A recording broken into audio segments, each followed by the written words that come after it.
everyone, welcome to class. I hope you all are good and fine. Today we are discuss about a HP TET non medical previous year paper जो कि 2021 में हुआ था। इससे पहले हमने बहुत सारे पेपर डिस्कस किए, बहुत सारे इन द सेंस कि हमने स्टार्टिंग से 2012 से लेके पेपर डिस्कस किए हैं। तो 30 क्वेश्चन आते हैं और डिटेल हम हर क्वेश्चन की डिस्कस कर रहे हैं, जिससे कि आपके स्कोर इंप्रूव करने में और आपकी अंडरस्टैंडिंग में काफी मदद मिलेगी। और अगर आपने इतने पेपर देख लिए ना तो आप इस पेपर को तो आसानी से कर लोगे, क्योंकि इस पेपर में ज्यादा कुछ है ही नहीं चीजें। आराम से अगर आप देखो चाहे आप मेडिकल के हैं नॉन मेडिकल के हैं, प्रीवियस ईयर पेपर अगर आप दोनों के देखते हैं तो आपको दोनों का ही फायदा होगा, क्योंकि बहुत सारे क्वेश्चन कॉमन्स होते हैं। और क्वेश्चन को खुद से सॉल्व करिए कि क्या किसके अंदर आता है, क्या बोला गया है, क्या चीजें आती हैं, जिससे कि स्कोरिंग भी इंप्रूव होगी और अंडरस्टैंडिंग भी बढ़ेगी। अगर प्रीवियस ईयर पेपर देख लेते हो ना आप अच्छे से, जिस तरीके से मैं करवाती हूँ उस तरीके से, तो एटलीस्ट आप कितने नंबर ले सकते हो? बहुत सारे नंबर गेन कर सकते हो। 20 क्वेश्चन आराम से, 20 नंबर का पेपर अगर आप आराम से कर लोगे, अगर प्रीवियस ईयर पेपर को अच्छे से पढ़ते हो। पर शर्त है जिस तरीके से मैं करवाती हूँ, ऐसा नहीं अच्छा ये है इसका आंसर ये है तो इसका आंसर ये, ऐसा नहीं। जब कोई टॉपिक पढ़ते हैं उसके अंदर क्या क्या चीजें आती हैं, सारी चीजों को लेके, बाकी टॉपिक्स क्या आते हैं वो टॉपिक्स मैं आपको साथ साथ बता दूंगी।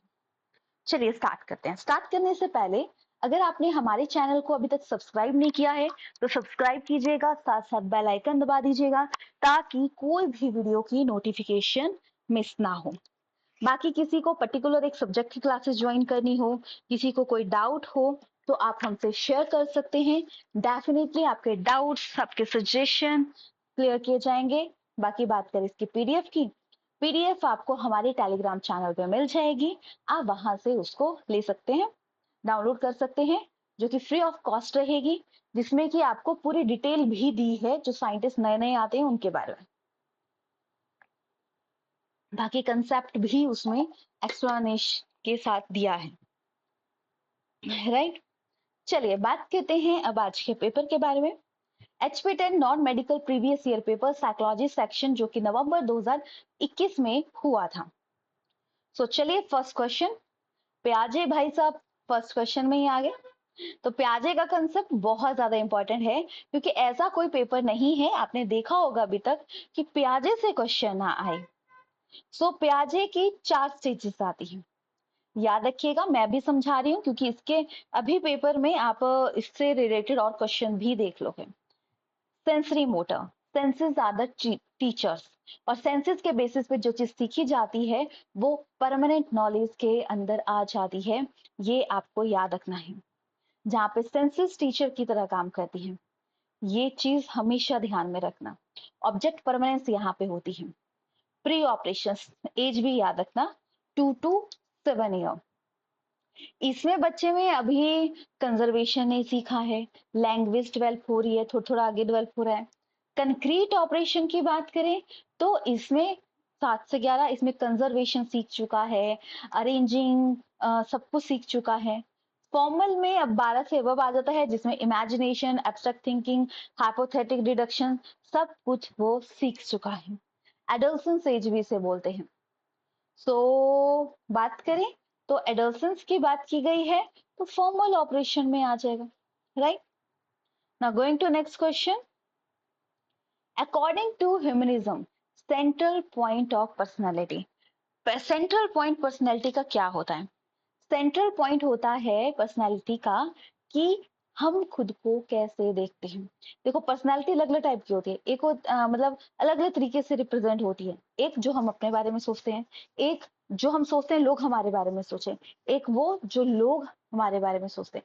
तीनों अलग हैं और तीनों अलग चीजें आती हैं, तो हम उसमें परेशान होते हैं कि हम किसको सेटिस्फाई, खुद को, दूसरों की नजर में खुद को, या खुद कैसे रिप्रेजेंट करें, इसी चक्कर में इंसान परेशान रहता है। तो अगर according to central point personality का बात करें, वो सेल्फ से रिलेटेड है, याद रखिएगा। Option D is the correct. Next again प्याजे से क्वेश्चन, ठीक है, प्याजे का मतलब दूसरा क्वेश्चन, अभी 3 क्वेश्चनों में 2 क्वेश्चन आपके उसके आगे। डैश अचीव ड्यूरिंग प्याजे कंक्रीट ऑपरेशनल स्टेट। कंक्रीट कौन सी थी? थर्ड स्टेज थी। तो कंजर्वेशन उसमें सीख सकते, ऑब्जेक्ट परमानेंस तो सेंसरी में हो जाती है, ठीक है, हाइपोथेटिकल फॉर्मल में होती है। कंजर्वेशन वो फर्स्ट मतलब कंक्रीट ऑपरेशन में सीखता है। एज सबको याद रखिएगा।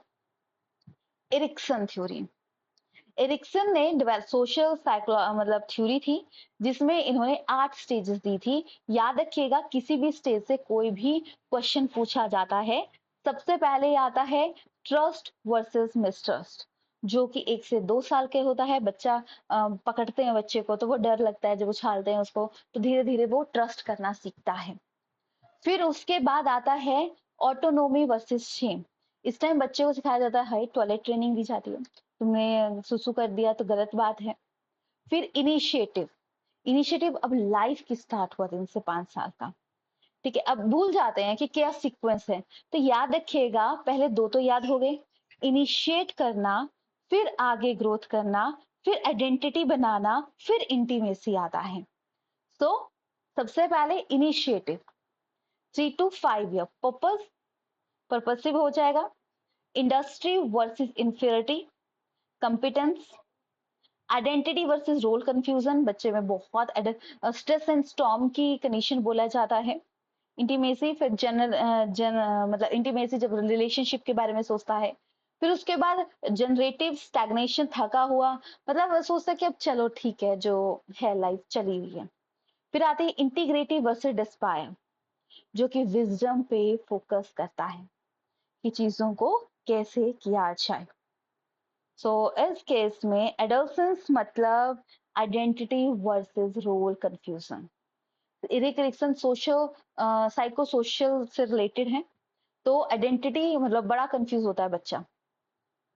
नेक्स्ट, अगेन क्वेश्चन किससे? प्याजे से। तीसरा क्वेश्चन आ गया।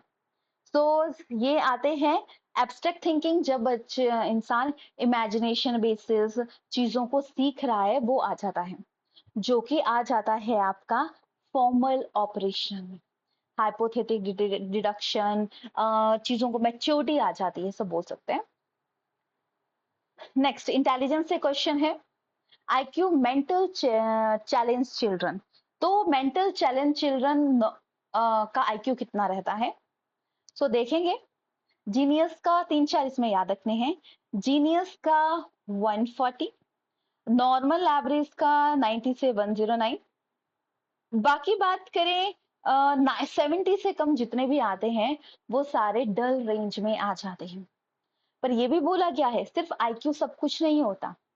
आईक्यू अगर किसी का कम भी है, वो भी क्रिएटिव हो सकता है, वो लाइफ में ग्रो कर सकता है, ये चीज बोली थी। और ये जो आईक्यू का फॉर्मूला था वो दिया था टर्मन ने, so below than 70। Next, first stage of motivation cycle. देखो, कोई भी काम हम करते हैं, मोटिवेटेड होकर करते हैं कि हाँ जरूरत है, उस हिसाब से करते हैं। तो मोटिवेशन के लिए सबसे पहले तो नीड जागती है, तभी काम करेंगे। Need, drive, arousal. पहले तो होम्योस्टेसिस की स्टेज होती है, जब उसमें कमी आती है तब आपकी नीड जागती है, नहीं अब भूख लग गई, बैलेंस आउट खत्म हो गया, चलो काम करते हैं। तो इसमें आ गया first stage of motivation cycle. क्या आ जाता है इसमें? Need, right. Now going to next question, type of Wechsler intelligence. देखो, इंटेलिजेंस से सेकंड क्वेश्चन आ गया। तो वेचलर इंटेलिजेंस टेस्ट जो होता है, Wechsler intelligence scale for children, जो कि इंडिविजुअल के लिए होता है, इंडिविजुअल मतलब सिंगल पर्सन के लिए होता है। Next, energies and directional behaviour. देखो, अगर हम इसे ध्यान से समझें तो याद रखिएगा कि एटीट्यूड होता है कि हम चीजों को कैसे देखते हैं, कि हम क्या सोच रहे हैं उसके बारे में, क्या है। और ये हमारा सबसे ज्यादा, एटीट्यूड का मतलब ये नहीं होता कि हाँ कोई अपने में रहता है, एटीट्यूड मतलब कि क्या चीज है, तो वो आएगा।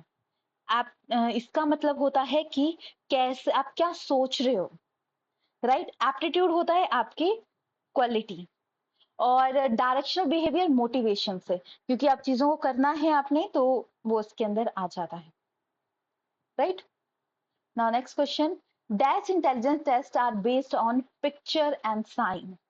तो पिक्चर एंड साइन पे वर्बल में तो आप बोलते हो, ठीक है। बाकी नॉन वर्बल में भी इंटेलिजेंट पिक्चर एंड साइन पे हो सकता है, पर मेनली नॉन वर्बल, बाकी बात की बात तो की नहीं है, तो इसलिए नॉन वर्बल यहाँ पे करेक्ट हो जाएगा।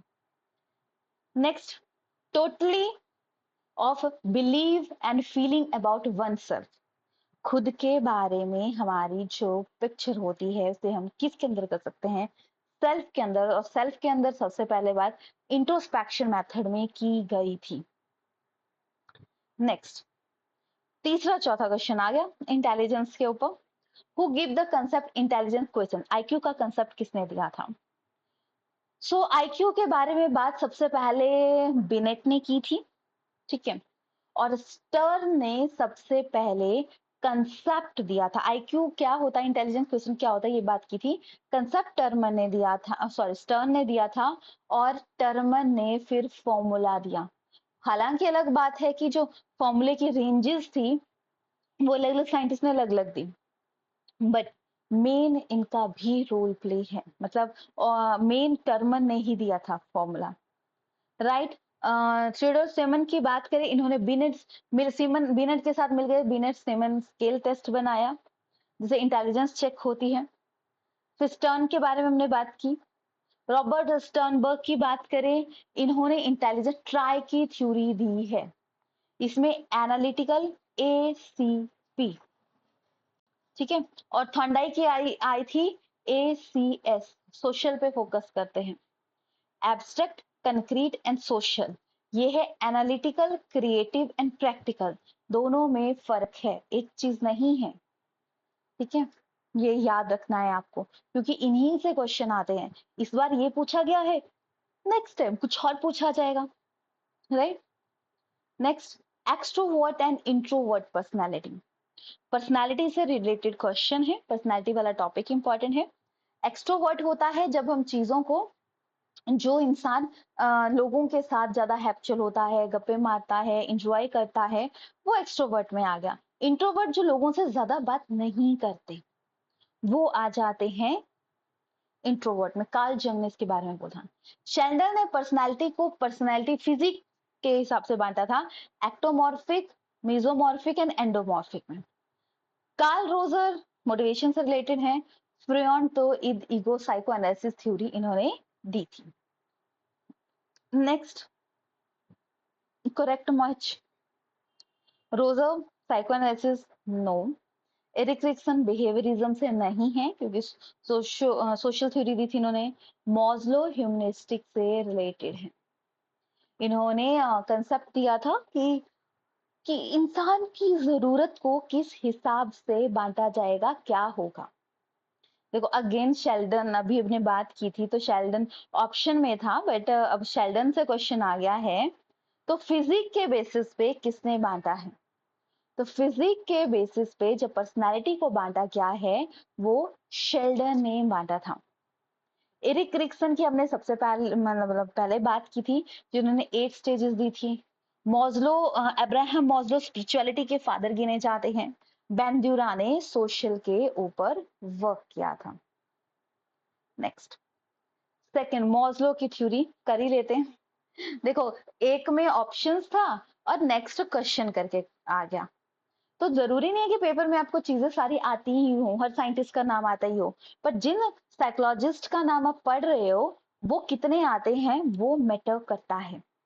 सबसे पहले बेसिक नीड आती है, जो कि फिजियोलॉजिकल, सेफ्टी नीड आती है, फिर साइकोलॉजिकल, लव, बिलोंगिंगनेस, एस्टीम, फिर सेल्फ, सबसे हाईएस्ट ऑर्डर क्या रहता है, सेल्फ एक्चुअलाइजेशन।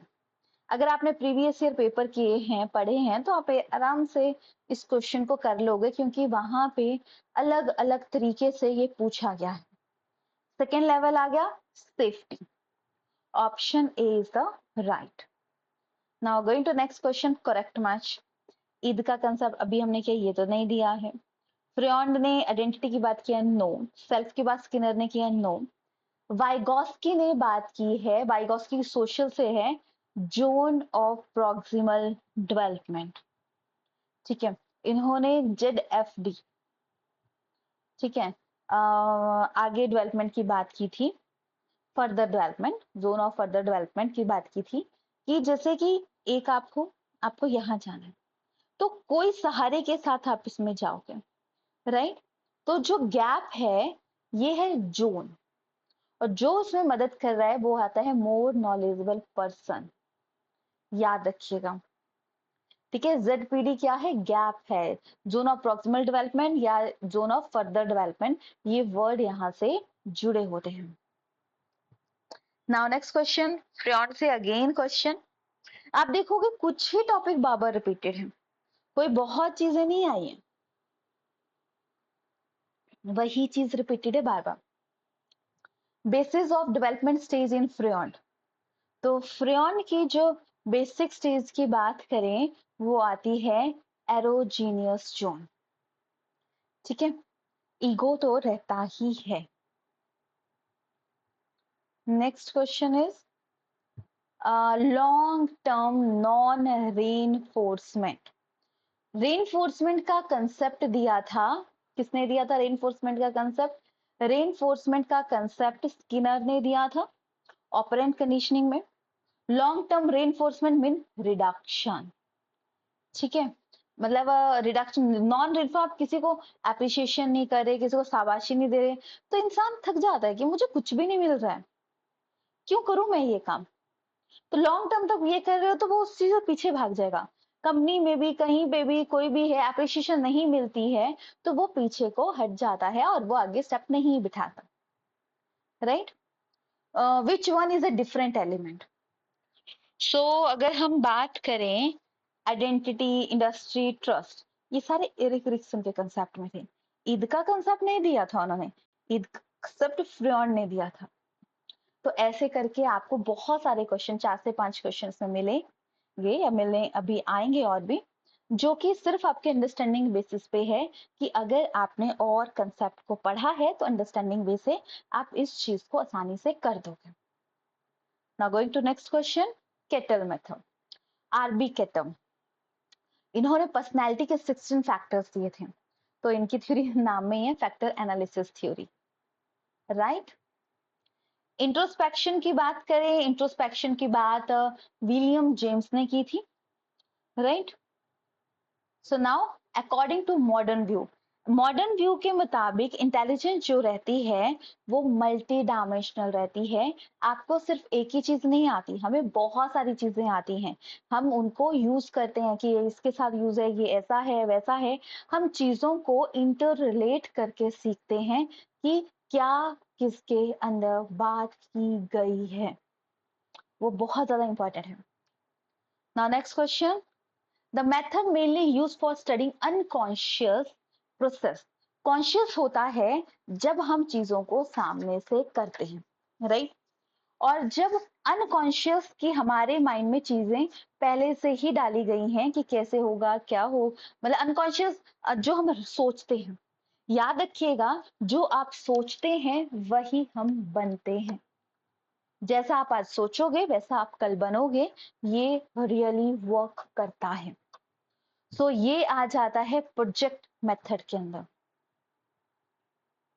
ठीक है। और प्रोजेक्ट टेस्ट होता है, रॉचेक एंड ब्लॉक टेस्ट भी प्रोजेक्ट मेथड से रिलेटेड टेस्ट है, याद रखिएगा। ग्रुप ऑब्जर्वेशन चीजों को दिखते हैं, फैक्टर एनालिसिस हम टेक्निक यूज करते हैं, ग्रुप बनाते हैं और डाटा को, मतलब डाटा के सहारे हम उसको इंटरप्रेट करते हैं। और प्रोजेक्टिव मेथड में Rorschach ink blot test, thematic apperception test, ये सारे टेस्ट किए जाते हैं। Conscious mind, desire, fear, conflict जो भी रहते हैं। आज ना आप क्लास के बाद एक चीज बैठना करें, what you want in your life, क्या चाहिए लाइफ में, सोचो। जिस दिन डिजायर मतलब गोल क्लियर हो जाए, ये चाहिए, एफर्ट करो। एक बार नहीं होगा, दूसरी बार नहीं, तीसरा होगा तो होगा, एफर्ट तो करो, ठीक है, कुछ ना कुछ तो मिलेगा। और ये सोचो कि आप क्या हैं, आप चाहते क्या हैं लाइफ से और क्यों नहीं कर पा रहे, क्या रीजन है। रीजन अच्छा माना, पता लग गया रीजन ये है, क्या उसे सॉल्व कर सकते हैं? उसका कोई सॉल्यूशन है, उसके ऊपर काम कीजिए। जब आप इन सब चीजों पे काम करोगे तो सक्सेस ऑटोमेटिकली आपको मिल जाएगी। सोचिएगा इस चीज को। Organise factual knowledges. तो फैक्चुअल नॉलेज एक मेमोरी से रिलेटेड कंसेप्ट है। अब देखोगे मेमोरी से रिलेटेड भी कंसेप्ट काफी पूछे जाते हैं। तो सेंसरी मेमोरी होती है जो कि एकदम से आई गई, आपने गर्म ठंडा फील किया, चली गई। शॉर्ट टर्म मेमोरी होती है वर्किंग मेमोरी, जो मैं अभी बात करी वर्किंग मेमोरी के अंदर आता है। बट इसी चीज को मुझे लॉन्ग टर्म रखना है तो मुझे रिवाइज करनी पड़ेंगी चीजें। लॉन्ग टर्म मेमोरी दो टाइप की होती है, एक्सप्लिसाइट, इम्प्लिसाइट। एक्सप्लिसाइट जो होती है कॉन्शियस पे होती है और इम्प्लिसाइट अनकॉन्शियस पे होती है। जो भी हम चीजों को बार बार करते हैं वो इम्प्लिसाइट के अंदर आते, इम्प्लीमेंट हो जाती है। और एक्सप्लिसाइट डिक्लेटिव है, हम शो करते हैं, episodic, episode, event and experience related, semantic fact से रिलेटेड। फिर इम्प्लिसाइट में प्रोसीजर, जो स्किल से रिलेटेड, टास्क। सो अभी हम बात करते हैं फैक्चुअल जो है वो एक टाइप की क्या है, सिमेंटिक मेमोरी है। ठीक है। अभी अगेन एक और क्वेश्चन आएगा। ये देखो, memory large storage capacity, long term memory. ठीक है, लॉन्ग टर्म मेमोरी, कई बार इसकी फुल फॉर्म भी आ जाती है शॉर्ट टर्म मेमोरी, एसटीएम की फुल फॉर्म। तो याद रखिएगा चीजों को। Now next question, from humanistic perspective people basically are. अगर हम बात करें हमें पीपल बेसिकली आर, मतलब ह्यूमनिस्टिक पर्सपेक्टिव क्या होता है, गुड होता है। ठीक है। So now next question, incidence of a social and emotion problem may be observed in gifted person। Social and emotion problem को देखा जाता है, ऑब्जर्व किया जाता है गिफ्टेड पर्सन में। तो ये बात क्या है, ट्रू है, right. Now next question, basic inborn tendency develop once capability is. जो बेसिक इनबॉर्न कैपेसिटी है बट इसे हम आंकते नहीं है सही तरीके से, वो बोल सकते हैं वो है सेल्फ एक्चुअलाइजेशन।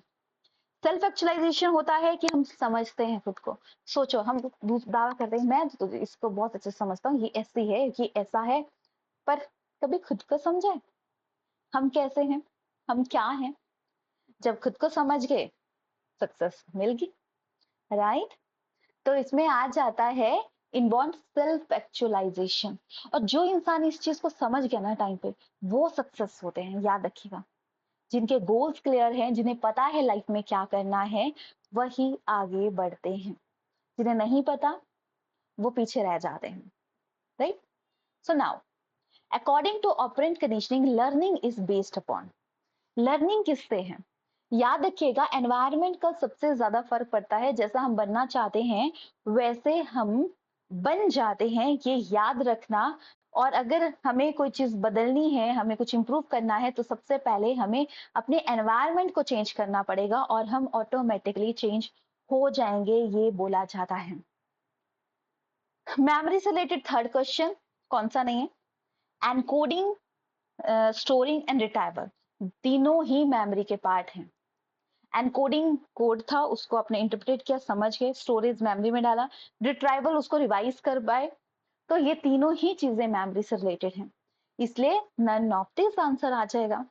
तो तीन क्वेश्चन मेमोरी से, तीन चार क्वेश्चन इंटेलिजेंस से ऊपर, दो तीन क्वेश्चन सिगमेंट फ्रॉइड के, ठीक है, स्किनर पैवलोव की थ्योरी से क्वेश्चन, पांच क्वेश्चन जनरल एनालिसिस के, तीन चार क्वेश्चन इंटेलिजेंस के ऊपर आए हुए हैं। ठीक है, मोटिवेशन से रिलेटेड क्वेश्चन आया है, तो पर्सनालिटी से रिलेटेड क्वेश्चन आया है। तो यही टॉपिक बार अलग अलग तरीके से पूछे जाते हैं। सो ध्यान में रखिएगा। बाकी ये होती है क्लास खत्म, नेक्स्ट क्लास में हम नेक्स्ट टॉपिक के साथ मिलेंगे। सो अभी आप चीजों को याद रखिएगा, समझिएगा, अंडरस्टैंड कीजिएगा कि चीजें क्या हैं और इसके अंदर क्या क्या आता है, राइट। कोई डाउट होगा तो आप पूछ सकते हैं, डेफिनेटली आपके डाउट्स को क्लियर किया जाएगा। सो मिलते हैं नेक्स्ट क्लास में। अगर आपको हमारी क्लासेस ज्वाइन करनी होगी तो नीचे डिस्क्रिप्शन में नंबर दिया गया है, आप हमसे कांटेक्ट कर सकते हैं। डेफिनेटली आपको फुल इंफॉर्मेशन मिलेगी। सिर्फ गाइडेंस चाहिए तो भी हम आपको गाइडेंस प्रोवाइड करवाएंगे कि कैसे पढ़ना चाहिए, कहाँ से स्टार्ट करें, क्या चीज करें। सबसे पहले मेन बात है प्रीवियस ईयर पेपर को अच्छे से समझिए कि इसमें क्या बात की गई है। बाकी वीडियो अच्छी लगी हो तो लाइक शेयर सब्सक्राइब कीजिएगा, क्योंकि आपके लाइक शेयर हमें मोटिवेट करते हैं और बेटर काम करने के लिए। Thanks for watching.